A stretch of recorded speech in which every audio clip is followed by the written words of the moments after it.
I've made the Olympics 3 times for javelin, which is something only a small number of people have ever done. And the funny thing about my athletic career was that I actually performed at my best when I was well into my 30s, after my last Olympic appearance. This is also after I'd been considered to have been past my physical peak and potentially on the decline athletically.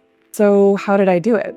In this video, I'm going to break down 5 concepts that massively shifted my performance. I'm going to tell you exactly how I did them, and I'm going to let you know how you can do them as well. It doesn't matter what sport you play or what level that you're at your fitness. What's most important is that these concepts help you learn fast and perform better. And if you skip them, you're leaving a lot on the table. Before we dive in, if you're new here, my name is Liz, and my mission, now that I'm retired, is to help other athletes perform at their best. So if that's you, be sure to like and subscribe. Now, let's get into it. Pareto's law and the minimum effective dose are all about understanding optimal work ratios for return on investment.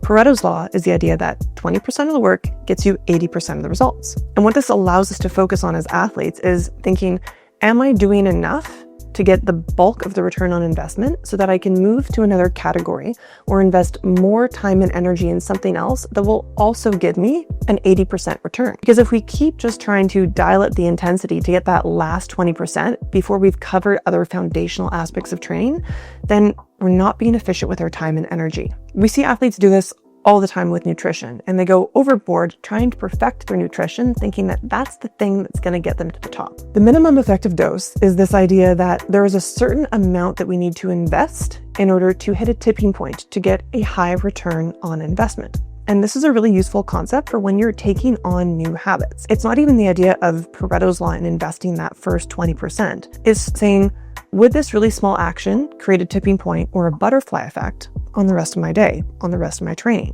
And we can find little tipping points like this. They count for a lot and they really add up. Emotions impact the way we move. And it's really obvious when we see that happy people walk differently than sad people. Happy people have a skip in their step, and sad people can kind of drag their feet. And there's everything in between for every other emotion. And when we start realizing that different emotional states are going to change our movement patterns, then we know that our technique is going to be affected by the emotional state we most frequently train in. Here's the thing about emotional states that I've really noticed in high-level athletes. High-level athletes feel like they work really hard, so they deserve to get the rewards, or they've earned the right to perform at a certain level. The reality is they just earned the privilege to be able to be even to potentially perform at that level. This is why I believe gratitude, the feeling of receiving a gift or a favor from the universe, from God, from another living entity, from nature, gratitude, the feeling of receiving a gift, is one of the best emotions to have better performances, because it allows us to feel like every moment that we are moving forward, nothing is owed to us, and everything keeps being a gift that we keep receiving. Gratitude is one of the most practiced emotions on the planet. People have gratitude journals. I like to think of gratitude as the minimum effective dose emotion and the Pareto's law emotion. Now, there are a ton of emotions that we can learn about, that we could embody, and most often we embody some kind of unique cocktail of personality traits and emotional traits when we train and when we compete. High-level emotions are a lot more useful for learning fast. Now, you might be thinking, but Liz, I don't want to pretend to be happy when I'm not happy, or toxic positivity feels fake, and it doesn't feel authentic, and it doesn't feel good. It's about using emotions as lenses to problem solve, and my favorite one is gratitude. Gratitude is the highest return on investment emotion to learn because it helps you learn incredibly fast. The reason is that emotions are lenses that filter our thoughts, and gratitude is the feeling of receiving a gift or a favor from another person, the universe, God, nature, and it's about not deserving anything.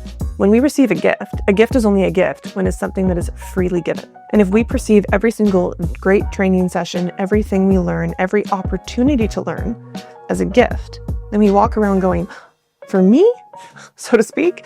And this really makes us a lot more receptive. Something that I touched on in my TED Talk and I dive into deep in my course, the Peak Performance Accelerator, is the idea that high-level emotions help us think more clearly. It's based on the psychological theory of broaden and build theory. The idea that the more we are in positive emotional states, The more awareness we have, the more open we are, the more options we have to think creatively. The more narrow-minded we are, or the more we inhabit a low-level emotional state, the more our thoughts narrow, the more we become super focused, and the more we might be able to drill down on something and refine it, but we often don't come up with creative and novel solutions because we get too into the stress response. So understanding emotions and doing that gratitude practice actually makes a huge difference.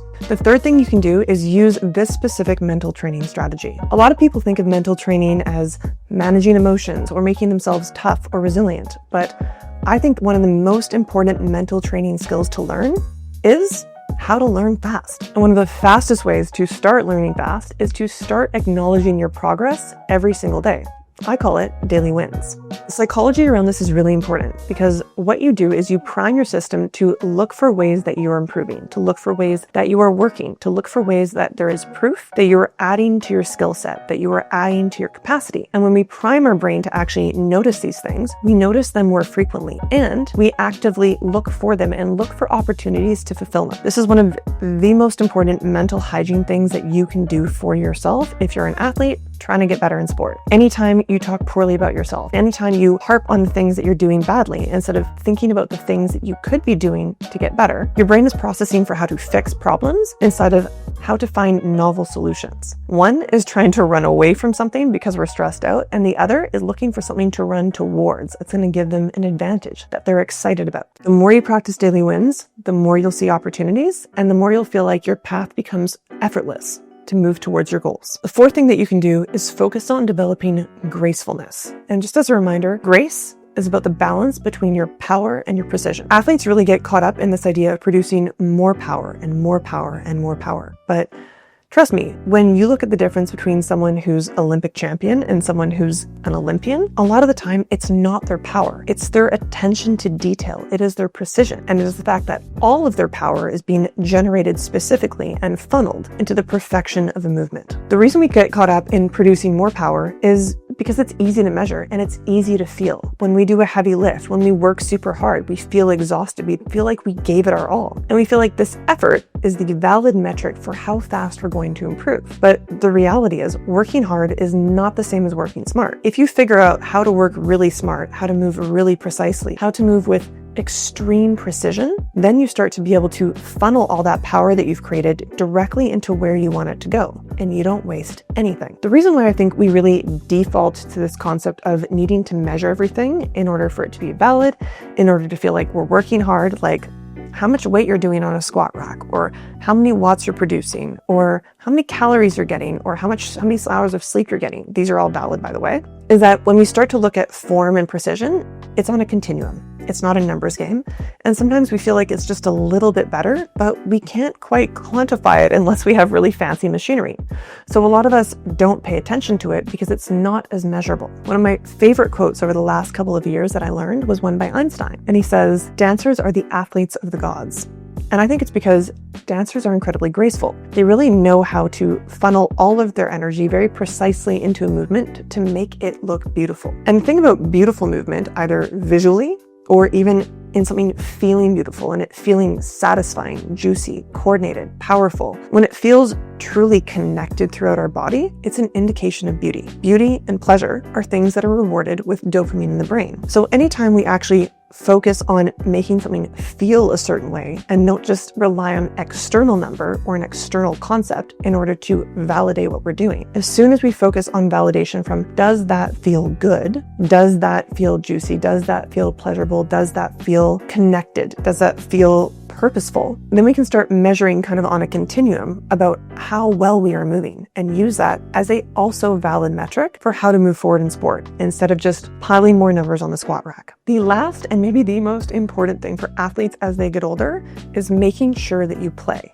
Now, play is not about goofing off. Play is about the process of enjoying what it is that you are doing because it is inherently pleasurable within itself. And play has a lot of different characteristics. It's about sometimes the joy of collaborating with others and working with other people. For me, for a long time, it was the joy of healthy competition and challenging other people and being pushed to my limits and even seeing what my limits were. Even when I was tired, I loved that feeling. And as I got older, I started really enjoying the creative aspect of things. How could I do this differently? How could I reorganize it? What could I learn? What novel solution could I come up with that was creative or artistic or more beautiful. And all of these ways of playing are valid.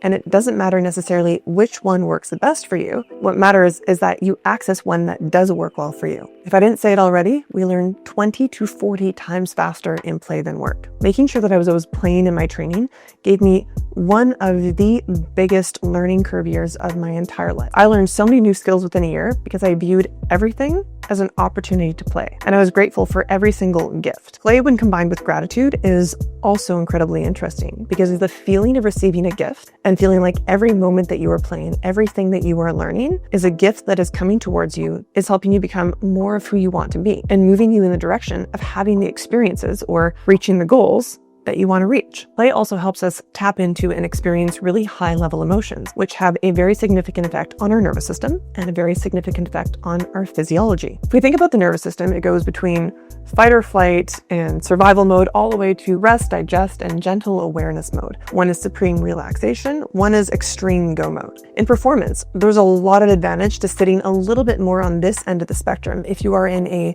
high intensity, hyper-focused sport, like for example, javelin. But when you're learning, it's way more helpful to sit on this end. This is due to the broaden and build theory. And that basically says that when we are in hyper-focus, hyper-awareness mode, we experience tunnel vision. We only see certain options because we have to be on task. We don't have time to be distracted. But when we're a little bit more open, when we're a little more relaxed, we have more options available to us. Our vision literally widens, our pupils dilate, and it allows us to see more options outside of ourselves and to think more creatively. When we're learning skills, this is incredibly important because someone can tell you to move a certain way and give you all the tricks and cues and tips that you need. But at the end of the day, you need to pay attention and figure out how it feels in your body. And that requires a certain level of awareness of figuring out where everything is, how it's moving, and if it feels good or not. And when we focus on movements actually feeling good, feeling pleasurable, they're often biomechanically correct. We can take this a step further, thinking about how our nervous system and how different emotional states like fight or flight being a panic or a sad or a happy response, or on the other side, our parasympathetic system being